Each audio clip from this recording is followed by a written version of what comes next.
The final bill for consideration is House File 3876 from Representative Petersburg.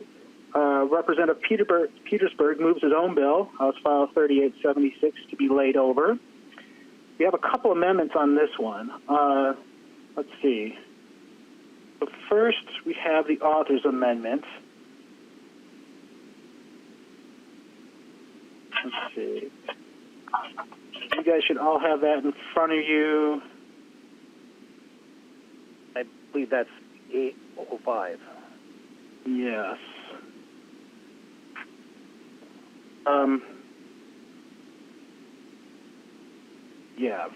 So we have Representative Petersburg moving his amendment. All those in favor of the author's amendment, say aye. Aye. Aye. All those opposed, say no. Okay, that's...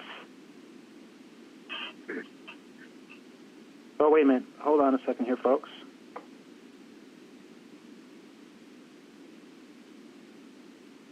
Yeah, okay, good. I'm getting a note here.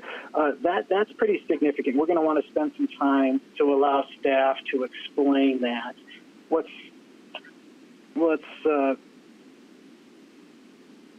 we want to do the A2 amendment quickly? We'll come back to that. Let's do this. Let's stick with that. Let's stick with the author's amendment and go to have Ms. Dalton provide some background on this, please. Ms. Dalton.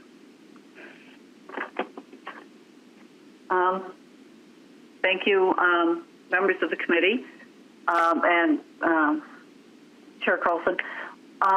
The amendment, the A2 amendment, essentially is going to provide cities with some additional flexibility in the use of their tax increment financing and local sales taxes and special sales taxes to the extent that that money is not encumbered. This amendment will allow them to use that money for general fund purposes. Ms. Hagler's on the line as well, and she can talk more about the TIF provision if you would like. On the sales tax provision, this applies to general sales taxes, lodging taxes, liquor taxes, admissions taxes, and food and beverage taxes. However, it does not apply to lodging taxes as it relates to the hospitality industry. Any lodging tax revenues that are dedicated to tourism bureaus remain dedicated to tourism bureaus. Thank you. And Ms. Hagler, any additional comments with regards to the amendment? Good morning, Mr. Chair. Can you hear me? We can. Okay. This is Alex Hagler from House Research.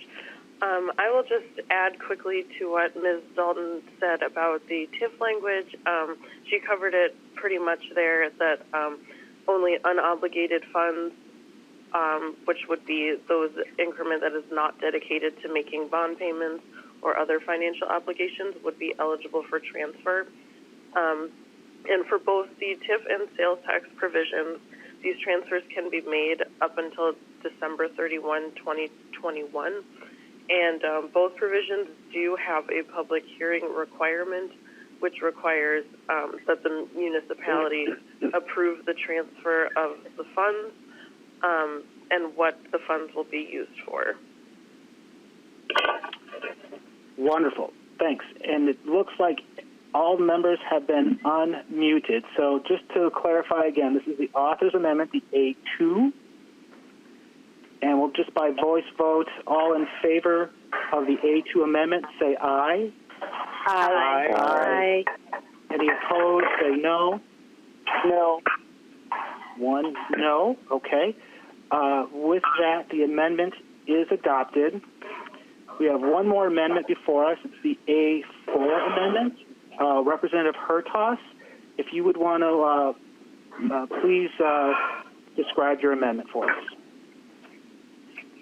Thank you, Mr. Chair. And what the A4 amendment does is, we're in uncharted territory here with this COVID response, and I have a little bit of concerns that we're going down a trail with regard to redirecting what two funds were intended for. But as long as this is temporary, I'm okay with that, but I think it's important to put a little bit of guardrail around it. So all that this amendment does is basically it says that the increments that may be on deposit, the money that can be used for this are just the unobligated portions of those funds from the date of enactment. So there could be some extra cash laying around that would get transferred to the general fund, but that may precede future obligations. So it basically just puts some guardrails around it and makes it a little bit tighter so that the money isn't used inappropriately. Thank you. And thank you, Representative Hertaus.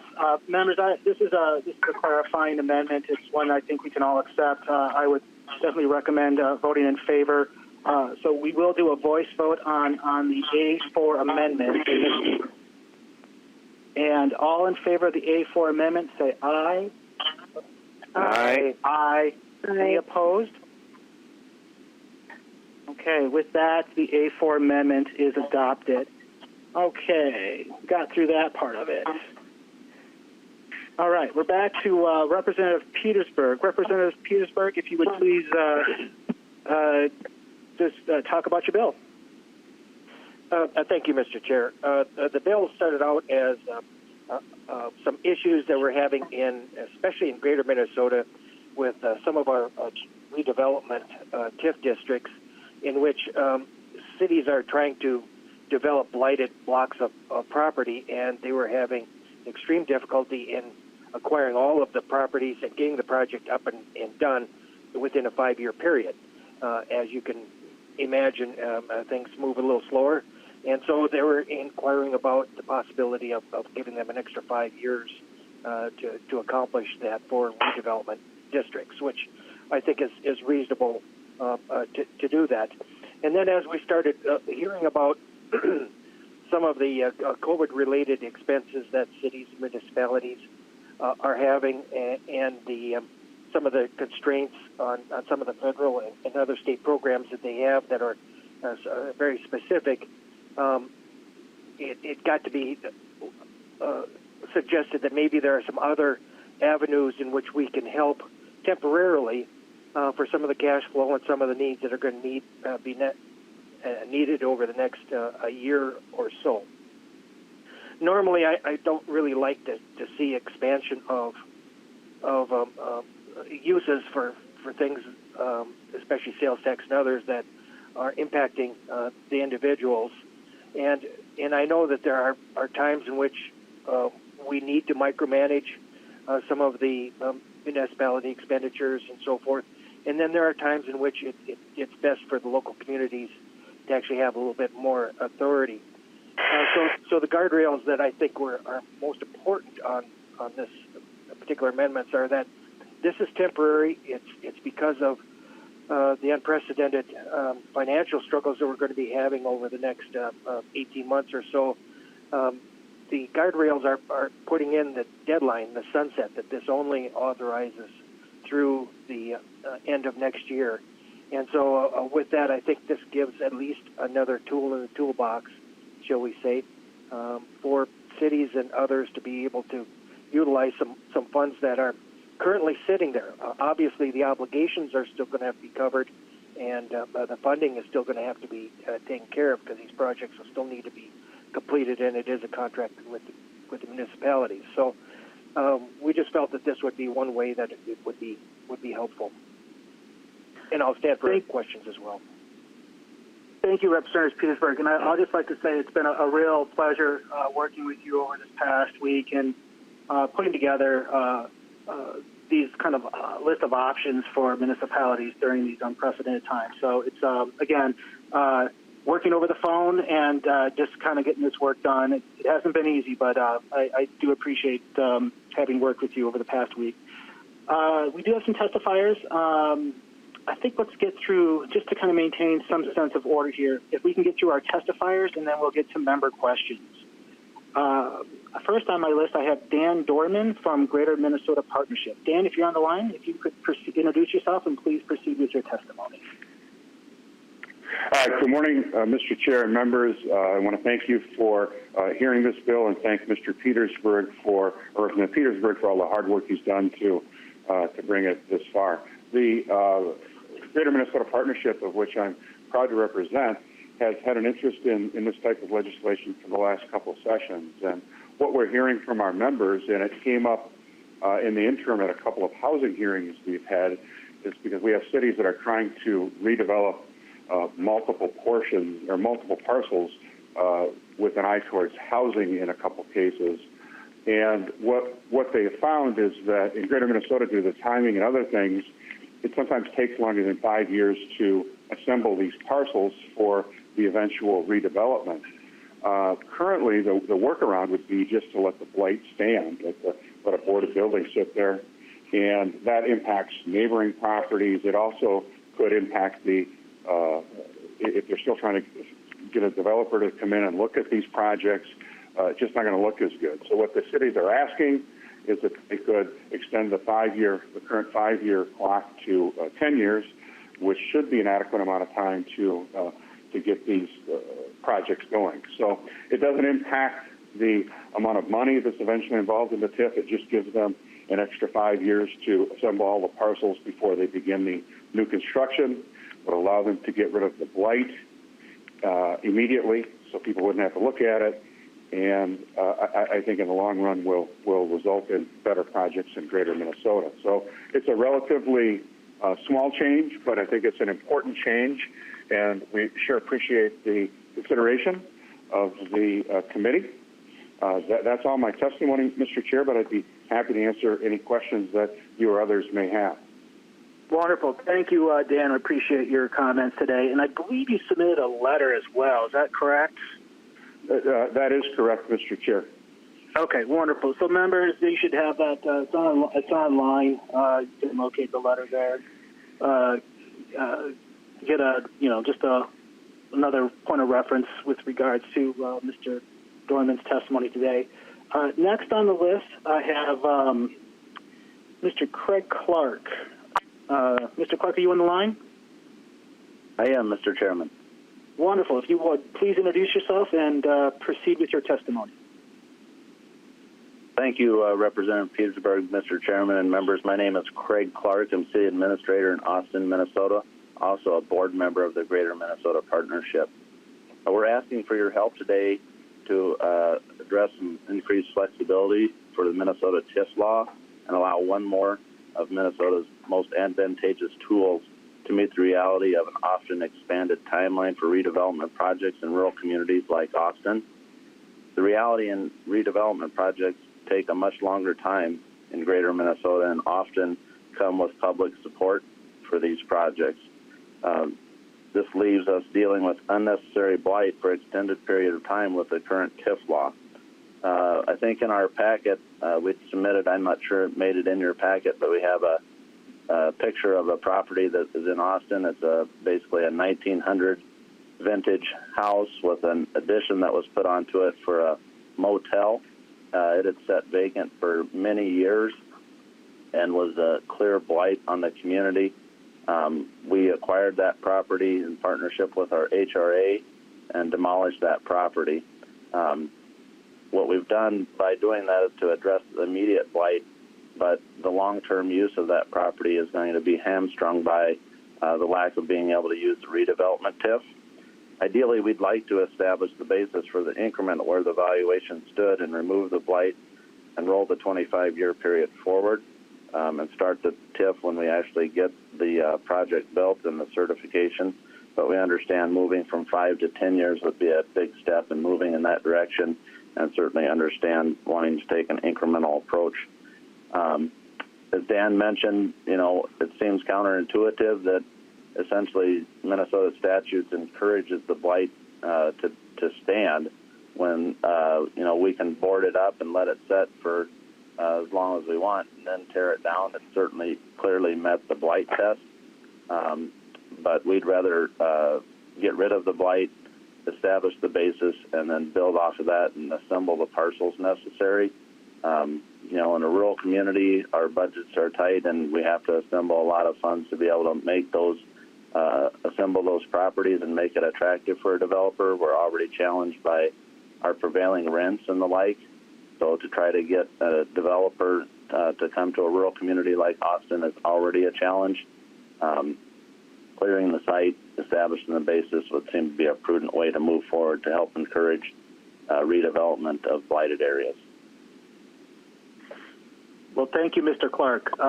Appreciate your testimony today. If you could please stay on the line in case we do have some member questions, that would be appreciated. Thank you. Yeah, thank you. Yeah, and for all testifiers, once you've completed your testimony, if you could please stay on the line in case we do have member questions. I've got two more testifiers. Next, we have Jason Nord from the Office of the State Auditor. Jason, if you're on the line, if you could please introduce yourself and proceed with your testimony. Sure. Good morning, Mr. Chair and members. Can you hear me okay? We can. Very good. Well, thank you for allowing me to join today and offer some testimony. My name is Jason Nord. I'm the Director of the Tax Increment Financing Division at the Office of the State Auditor. We don't take any policy positions on what you may choose to do with regard to tax increment financing, but we thought we would share a few items of feedback on how the oversight and administration of the changes could be made a little bit better, and just recognizing that TIF isn't a subject that everybody deals with every day, just to share a few observations with consideration. And most of my remarks here are summarized in a letter that was sent, and I believe is also posted on the committee page for people who want to refer to that.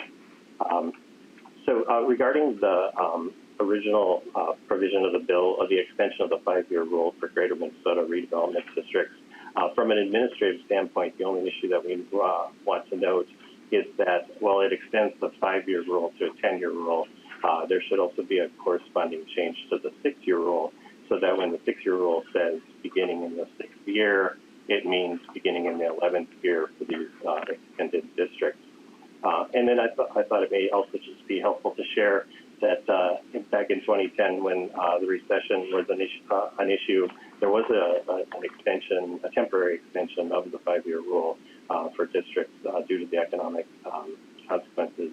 That is something I just wanted to make you aware of. And it's also been helpful to hear the testifiers, and we wanted to have a clear understanding so that we can answer questions in the future as to why the provision is only applying to Greater Minnesota redevelopment districts rather than all redevelopment districts. Moving to the A2 amendments provision about the temporary use of increments, I wanted to alert you that under current law, municipality already has the option of returning unneeded increments.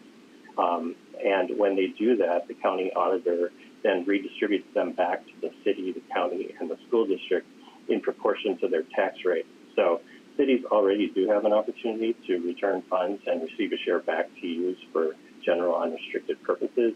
And this provision actually may effectively allow cities to retain dollars that would go to the counties and the school districts.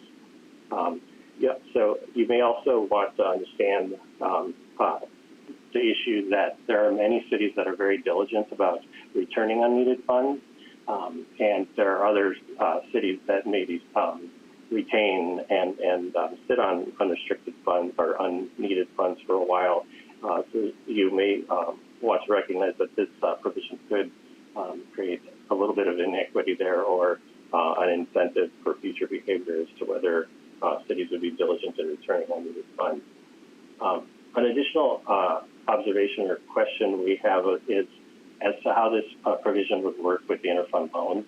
It's pretty clear when increments are obligated to a bond or to a pay-as-you-go note, but pay-as-you-go notes, bonds, and interfund loans are all defined as bonds under the TIF Act.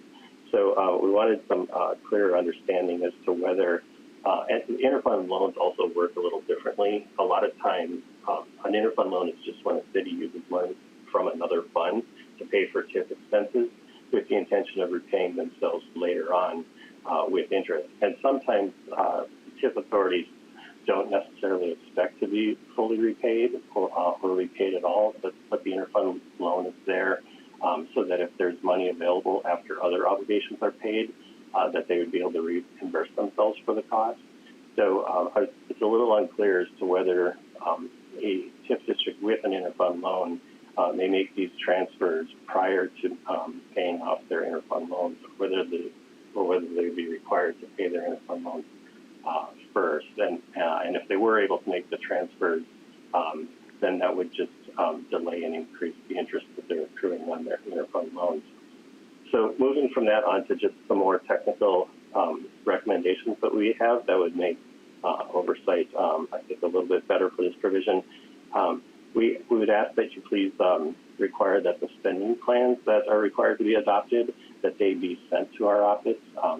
When provisions similar to this happened in 2010, we had a double the time trying to track down who was using that authority. And so receiving copies of those spending plans would be extremely helpful. I think it would also create a lot of clarity and resolve confusion if at the same time they have to adopt their spending plan, they have to adopt a corresponding amendment to their general TIF plan so that we know how the expenditures that are authorized by the spending plan relate to the original structure of the expenditures. I think making those amendments at the same time would be very helpful to avoid confusion. It also offered that the expiration provision currently is tied to when they can make the transfer. It may be helpful to tie that to both the transfer and the use of the funds, so they're not just making transfers to retain without an immediate need. Then getting into TIF weeds a little bit more, with TIF districts you can pool funds, and there's a limit on pooling. And I think it's clear that any funds that would be transferred under this authority would be considered out-district expenditures or out-district uses. But clarification to that effect would alleviate any possible ambiguity on that matter so that we can appropriately apply pooling limits after this authority expires. And then please consider, this is rather rare, but sometimes TIF districts receive funds inappropriately or they improperly retain funds. For example, if a TIF district should have decertified at the end of 2019, but they still got 2020 increments due to some error or oversight, it would be nice to clarify that improperly received increments would not be eligible for such transfers. So those are our remarks, and again, I'd be happy to answer any questions that you may have. Thank you, Mr. Nord, and thank you again for reaching out to Representative Petersburg and myself the other day to kind of walk through these with us. You raised some reasonable considerations, and we will be taking a closer look at that as far as what you described today as well as what you put in your memo. So thank you for giving us kind of the heads up and walking us through those considerations. Jason, please stay on the line in case there are some member questions for you when we get through our testifiers. Sure. Next, we have Pat Trudgeon from City of Roseville. Pat, are you on the line? Yes, I am, Mr. Chair. Can you hear me? Yeah, good morning. Thanks for joining us. If you could please introduce yourself and proceed with your testimony. Thank you, Mr. Chair and members of the committee, for allowing me to spend a few moments with you today to discuss my support for House File 3876, which will temporarily allow for use of funds generated in TIF districts and other municipal uses, and provides flexibility in the use of special taxes as well. I am Pat Trudgeon, the city manager for Roseville. As a city manager, I do appreciate that the committee is looking at how the state can help local governments in these very unique times. As you know, local governments provide direct services to our state residents, from making sure that our community is safe and responsive to emergencies, keeping our streets plowed, protecting and providing open space, and ensuring buildings and facilities are constructed in a proper and safe manner. The COVID-19 pandemic has really dramatically altered how local governments are providing services. Roseville facilities have been closed to the public during the stay-at-home order. These facilities include our City Hall, our Park Building, Skating Center, and Roseville's Deputy Registrar License Center. We believe these closures are prudent in stopping the spread of COVID-19 to protect the community at large and our employees. I'm also proud to let you know that during this time of the stay-at-home order, our city continues to provide a majority of our services due to our quick adaptation of technology and the dedication of our staff. Our core services such as police, fire, utilities, streets, building inspections have continued. However, this disruption from our normal operations does come with a financial impact. Roseville has incurred unbudgeted costs for additional PPE purchases, extra cleaning of our facilities and equipment, overtime for our first responders, and the purchase of social distancing materials and equipment. More significant, however, is the loss of revenue during this time. We've had to refund about $100,000 due to the closure of our park facilities and cancellation of our recreation programs.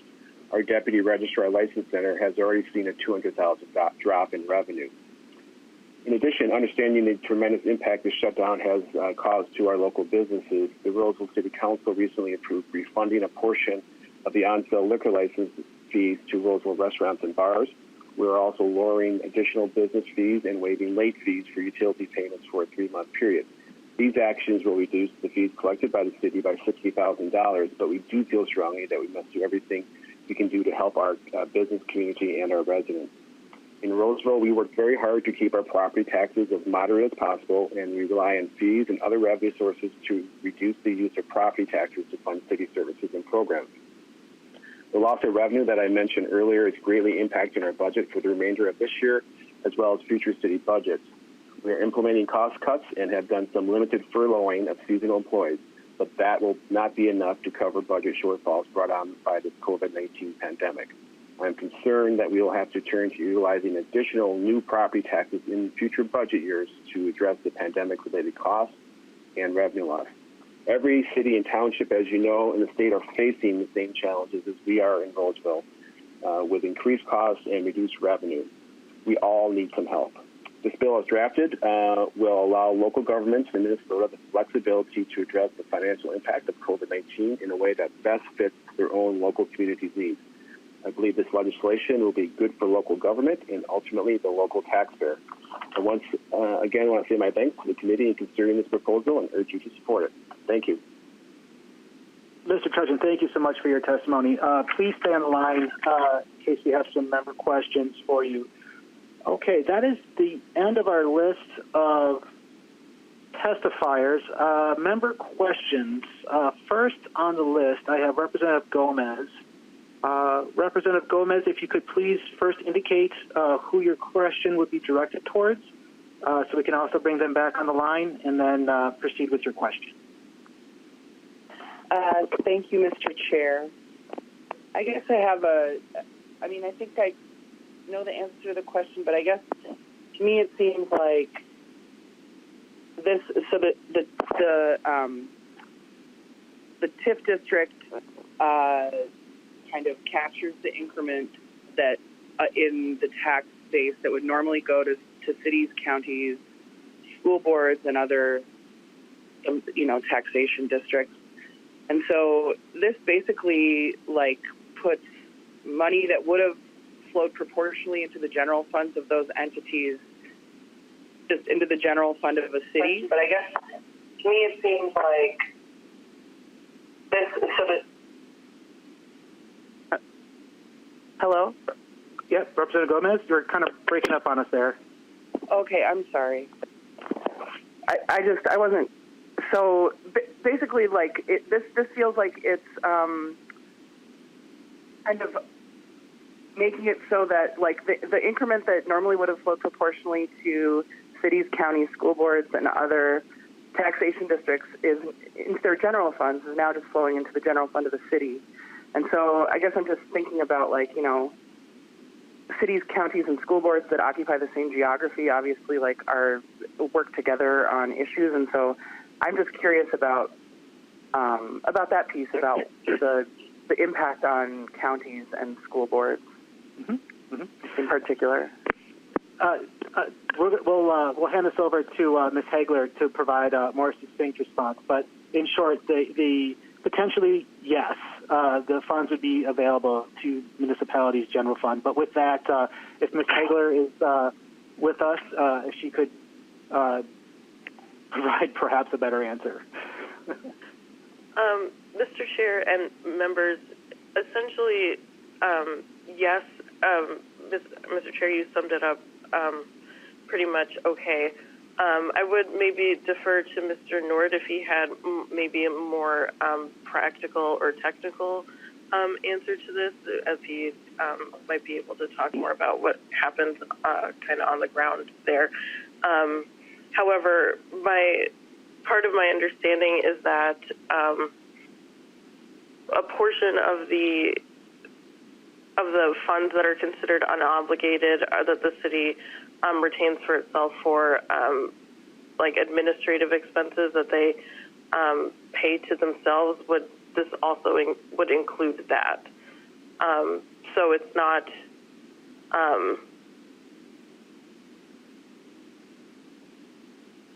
so I think Mr. Nord kind of alluded to this in his testimony that some cities are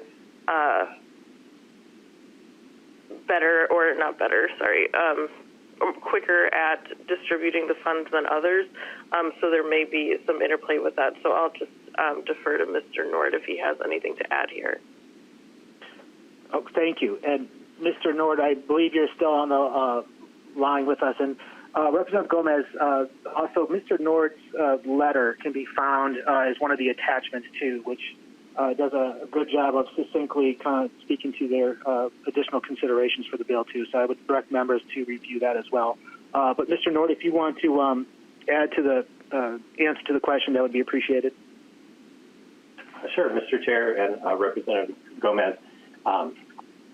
There's kind of a difference between increments that are legally excess increments that must be returned versus just having extra increments that you're not necessarily required to return, but you don't necessarily need. So if a TIF authority were to choose to return increments, yes, the funds would be redistributed to the city, the county, and the school district, and this provision essentially would be taking what would have otherwise gone to the county or the school district and using it just for the city's purposes. But if they had decided to retain those unneeded funds, that they could potentially find other expenditures that might be eligible, like Ms. Hagler mentioned, rather than paying themselves administrative costs, or they could find additional administrative costs, or they can find opportunities to pool those funds if there's room within their pooling limits to find expenditures that they can spend them on. So yeah, when increments are returned, they are returned to the three jurisdictions. So I hope that further helps understand and answers your question. Thank you, Mr. Nord. Representative Gomez, any follow-up before we move to the next member question? Yeah. Thank you, Mr. Chair. I guess I just want to, I'm concerned about this proposal for a couple reasons, for the issues around schools and counties. I'm also concerned that it potentially, so when I first joined I'm obviously new to the Property Tax Committee. I first joined at the beginning of this session and trying to learn about local option sales taxes, and it occurred to me, I'm like, okay, so sales tax, I know from reading the tax, it's what is it called? Tax incidence study, that it's one of our most regressive forms of taxation. And so I was like, why are we doing all these local option sales taxes? Why don't we do local option income taxes? Like, that seems much more fair. And so I started looking into it and learned about this sort of, the Minnesota Miracle and this trade-off between kind of like why we have LGA and CPA. And then it was really designed to make it so that people across, children particularly across the state of Minnesota, regardless of the tax base, the city in which they were born would have access to, an equitable and equal kind of access to educational opportunities. And so for that reason, a very small or low-income city, it would be not good to put a local option income tax in place because it would increase inequity. And so to me, it's sort of like, I know that last year in 2019, we were able to get the LGA and CPA levels back to where they were in 2002, right, 20 years ago almost. But over time, we've had this erosion in funding basic public services that cities, counties, and school boards also. There's also been a huge erosion in, in the portion of the cost of education that's borne by the state. And so this is why we see more and more reliance on, property tax levies, local option sales taxes, TIF. These are our most regressive taxation tools. And I don't mean to be going on to making points that I've made previously in committee about other bills, but I feel like it's applicable here as well. COVID-19 is revealing the impacts of decades of austerity and disinvestment in the public good. So that's why we have our cities, our counties, our school boards in these very desperate situations where they're looking at not being able to provide the basic services that their residents expect and need to have a good life. And so to me, it's like this is about decades of people in our positions in the state capitol not having the political courage to do what it takes to fund public services. And then we're relying on these, just sort of increasingly inequitable tools that we have, that the locals have at their disposal. And so we're putting them in the position where we're saying we're not going to use our progressive taxation tools. All we're going to do is we're going to increase the estate tax exemption, and we're going to lower rates on rich people, and we're going to give corporations loopholes, and then we're putting it on our locals to go to their property tax base to fund basic services. And so I understand that we're in this position where it's like we can't undo decades of these decisions, but we have to be honest about the situation that we are in. This is because of our unwillingness to do what needs to be done to fulfill the obligations that we have to the people of Minnesota. And so, I'm very dubious about this proposal just because I feel like it really, it rewards cities with large tax bases, potentially rewards cities who have used TIF in ways that kind of push the limits. And I don't blame them because I know that our cities and counties and school boards are doing the very best with what are in the historical kind of context, increasingly meager resources. But I find these proposals pretty problematic. So I'll stop there. I'm sorry, Mr. Chair. Thank you, Representative Gomez. And just real quick before we move on to our next testifier, Representative Drazkowski, you're on deck. As we are all hearing from our local units of government, our cities, our townships, our county boards, as well as our constituents, in looking for ways in which to assist those communities the best we can, when knowing that these truly are unprecedented times. I would also draw members' attention to just to highlight the cooperative nature in terms of what we have before us. There is within your materials a letter signed by the League of Minnesota Cities, the Municipal Legislative Commission in Metro Cities. So truly trying to find a statewide approach in terms of providing some additional options to addressing these budgetary shortfalls and loss of revenue.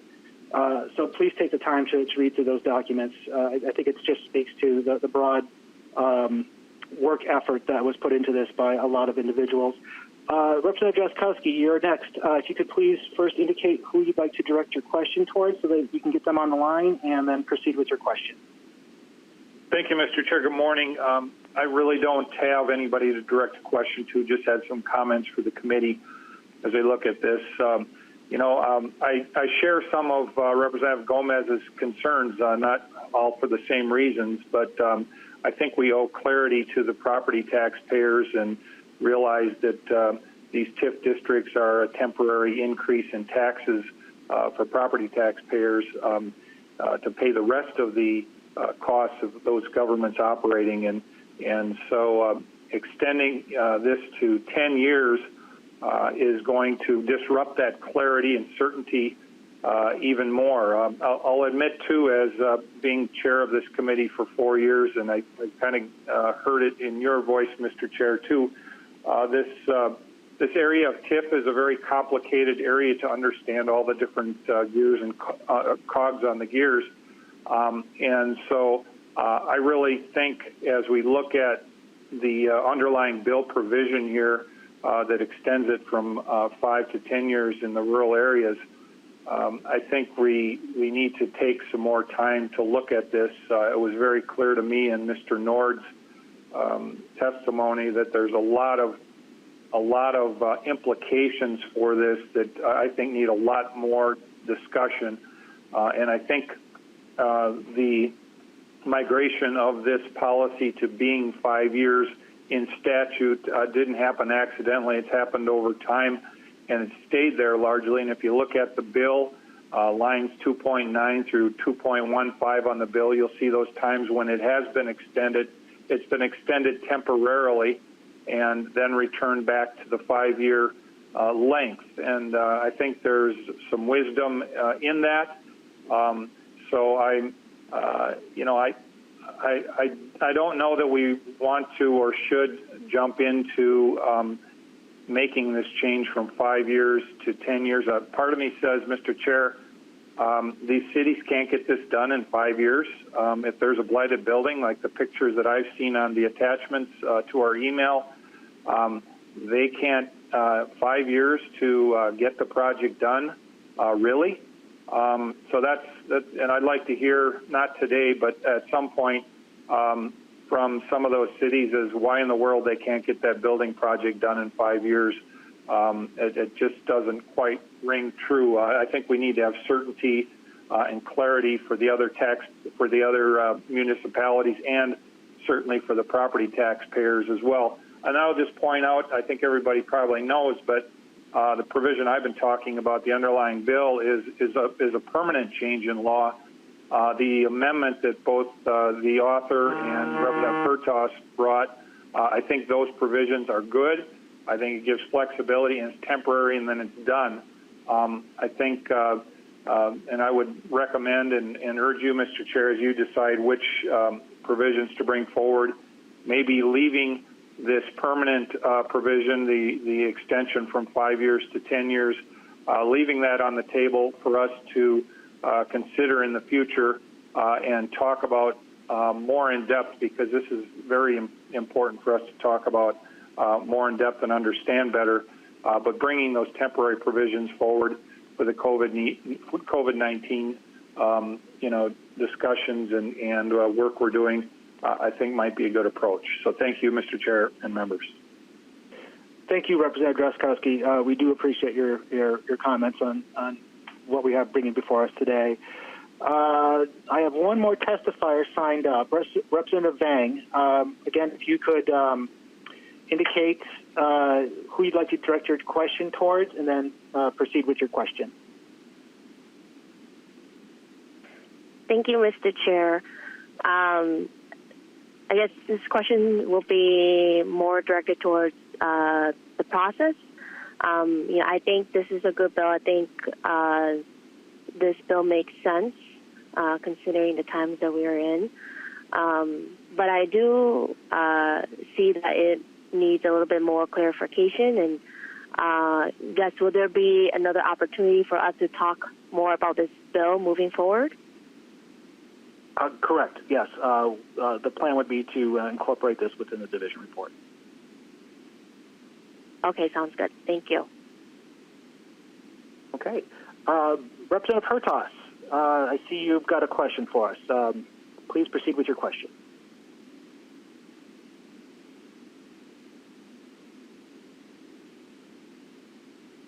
Is Representative Hertaus on the line? I am. Did you unmute me? We have you unmuted, yes. We can hear you now. All right. Thank you very much. I do have a closing comment before Representative Petersburg wraps up, but I did want to ask the manager of Roseville if he could just comment briefly on the city's annual budget, its general fund budget, and what type of amount it maintains in reserve. Okay. Mr. Trudgeon, do we still have you on the line? Yes, I'm here. Thank you for the question, Representative Hertaus. So we do have roughly, we have about a $52 million budget on an annual basis here, and so we do peg our general fund reserve to between 35 to 45% of the budget.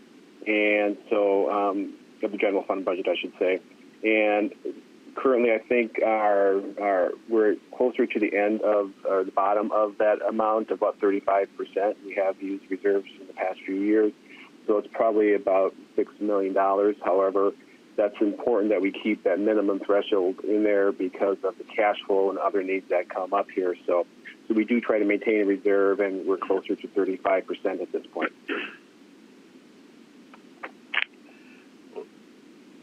Mr. Chair. Yes, Representative Hertaus.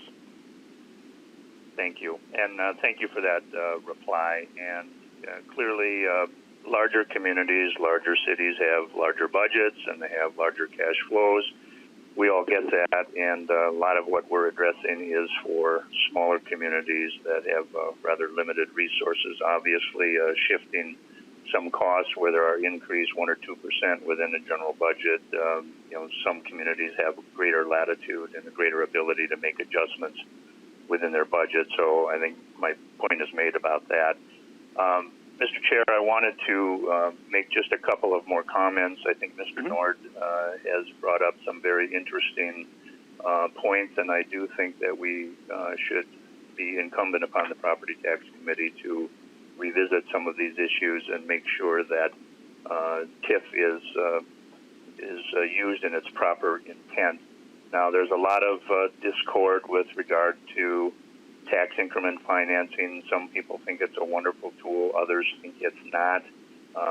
Many people think it's a subsidy to big business. But for those members who haven't served on the Property Tax Committee for any length of time, and with some of the comments made earlier, with regard to school districts and other localities that would ordinarily receive taxes from these properties, it's important for the newest members to understand that the premise of tax increment financing has to pass what is called the but-for test. And the circumstances in which tax increment financing and its districts that are created are proposed is the premise that if it were not for this additional help, the development would never occur in the first place. So the idea that maybe other taxing jurisdictions are getting cheated out of money is a little hollow, at least on the front end, the purpose of which, if with this helping hand, the tax increment district and the financing that is used to help create it, in the end, once the increment expires, is new tax revenue for those very districts that wouldn't be getting anything further down the road. So again, an overview of the premise is this is a helping hand to create additional tax base rather than to deprive these other districts from tax base that they're not getting. It is true that some communities, and like all programs, there's always seems to be a few loopholes, and some people are more savvy in creating their districts and maybe having some extra projects in there that if there is available increment within the limits of the law, there are some things that get added into it and can be done. And those types of things, it's kind of like knowing how to game any program. We might, as a tax committee, maybe want to look at some of those things too. And my closing remark would be, as Chair Marquardt would also know, during the 2010 recession, we saw quite an inundation in those subsequent years in 13, 14, 15, 16. We saw a lot of requests for extensions on tax increment financing. And the reason for it, of course, is that, the money and the market changed dramatically. And certainly I think a lot of communities should have their ducks in a row and have developers, with financing and a financing plan in place before they launch these tax districts rather than to create them and then look on how to get it developed. I think there should be more groundwork in the front end because, to Representative Drazkowski's point, if everything is lined up and ready to go, the 5 years should be a reasonable window. nonetheless, things do happen that are unanticipated, as was the Great Housing Recession. And now we're seeing another circumstance. Right now, commercial property owners are getting calls from their banks, what's your backup plan? The default rate on commercial leases, I'm being told by people who contacted me, is running in the 55 to 85% rate right now, especially these smaller strip malls, which largely house, your bars and your restaurants and your Snap Fitness and your massage therapy and chiropractic offices. And so suddenly landlords and commercial property have no cash flow. And so this is a very serious problem. And I think that as we move forward next year and the year after, we're going to see similar requests for extensions of time again because of the downturn in the economy. Right now, banks aren't interested in helping commercial property. They don't want to transfer the liability onto their shareholders and their depositors. So banks are really tight-fisted right now with regard to restructuring commercial loans and real estate loans. So that's just the reality of the marketplace. It's the things we suffer with all the time, and that's why we have a legislature. And thank you for your time, Mr. Chair. Thank you, Representative Hertaus. You raised some good points, and it got me kind of thinking, too. A lot of us, before coming to the legislature, served on city councils or as mayors, and that's how we kind of cut our teeth in learning about TIF. So, it really is a complex issue, and, it's talking with many of you over the last couple of weeks, during these unprecedented times in terms of finding ways of allowing for some flexibility on the part of the cities that we represent to best address their current and, quite frankly, into the future considerations. I think this will do some real good. With that, Representative Petersburg, closing comments, please. Well, thank you, Mr. Chair.